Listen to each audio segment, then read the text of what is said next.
Kinilala ng mga lokal na opisyal ang kabayanihan ng isang off-duty na pulis matapos niyang iniligtas ang buhay ng isang 7 taong gulang na bata sa isang hostage situation sa Marawi City, Lanao del Sur.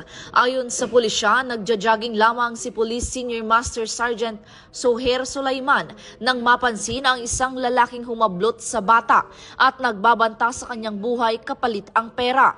Sa kabila ng pagiging off-duty, agad na nakipag-ugnayan si Sulaiman sa mga opisyal ng barangay at mga lider ng komunidad upang mapayapang maresolba ang sitwasyon. Nang tumanggi ang sospek at patuloy na ilagay sa panganib ang bata, napilitan ang pulis na kumilos at pigilan ang hostage taker.